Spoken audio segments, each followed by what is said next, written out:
Yannick Labrie, il y a des travailleurs du secteur privé qui sont en Saint-Simonac. C'est le cas de Carl Tremblay qui nous a écrit sur notre page Facebook. Personne ne paie pour mon fonds de pension et c'est une insulte que de m'obliger à payer un fonds de pension déraisonnable à des employés de l'État, encore plus s'il est déficitaire. Est-ce que c'est ce genre de discours-là que vous entendez souvent? Oui, on l'entend assurément. Bon, dans le secteur privé, on le sait, ce sont des prestations qui ne sont pas garanties à la retraite. Le risque, c'est les travailleurs qui l'assument, contrairement aux employés dans la fonction publique, dans le secteur public de façon générale. Et j'aimerais rajouter à ça, et c'est pour revenir aussi à ce que disait Régent Parent, la sécurité d'emploi, elle a un coût pour le gouvernement et pour les contribuables. Parce que dans les 15 dernières années, ça a coûté des centaines de millions de dollars, simplement parce qu'il y avait des gens qui jouissaient de la sécurité d'emploi, mais qu'on n'avait plus de poste pour eux et qui étaient à la maison et qu'on rémunérait quand même. Régent Parent, lorsque la C'est oui. complètement faux. Complètement faux. Moi, je pense que d'avoir une gestion responsable des régimes de retraite, d'avoir une gestion responsable de l'économie, je peux rejoindre M. Labrie.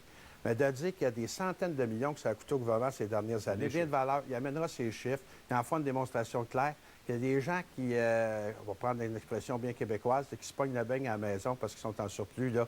C'est loin d'être le cas. C'est pour ça que je vous expliquais tantôt, il y a 50 du personnel dans le secteur public qui sont soit à temps partiel, soit en suppléance, donc qui ne jouissent pas de la sécurité d'emploi. Il y a là une grosse marge de manœuvre pour le gouvernement. Oui, Yannick, vous voulez répondre?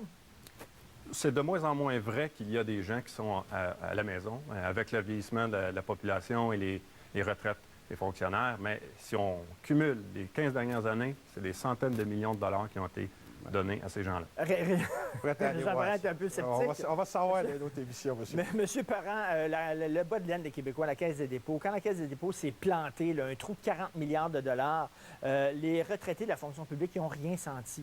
Hyper protégés, ils n'ont rien senti. C'est-tu normal, ça? Monsieur Martineau, quand on dit que la Caisse de dépôt s'est plantée 40 milliards, là, vous avez un économiste à ma droite, en l'occurrence M. Labrie, il va vous dire que ça va être une perte dans la mesure où on va chercher son capital immédiatement. Je pense que la situation s'est redressée. On a juste regardé les derniers bilans de la Caisse.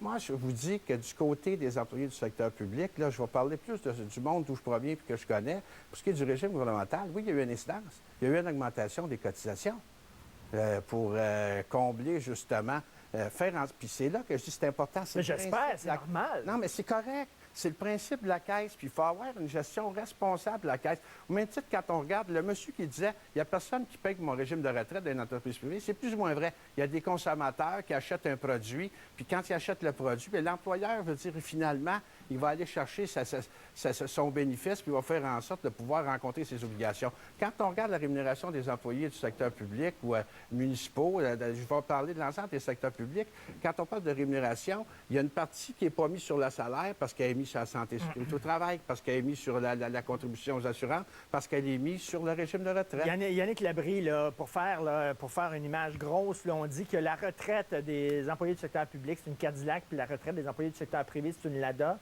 Le rêve, ce serait que tout le monde roule en Cadillac, pas que tout le monde roule en Lada. Absolument, absolument. Ça, on s'en rejoint.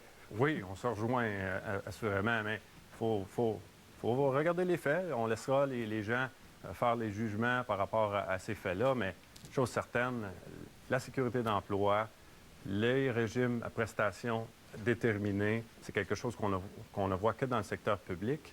Et Petro-Canada, les grandes pétrolières. Les grandes entreprises. Les grandes entreprises sont dans les régimes. Il y a seulement 15 des travailleurs du secteur privé, M. Parent, qui bénéficient d'un régime de retraite à prestations déterminées. C'est très, très peu par rapport à ce qui se passe dans le secteur public. Mais vous êtes d'accord à dire que peut-être, effectivement, on pourrait rendre ça un peu plus équitable pour les deux sortes de travailleurs. Merci beaucoup, Régent Parent. Il faut assurer à l'ensemble des Québécoises et Québécois qui sont à la retraite des conditions décentes de revenus. Merci beaucoup, Régent Parent. Merci beaucoup, Yannick Labrie. On s'en va à la pause. On revient pour la conclusion de l'émission.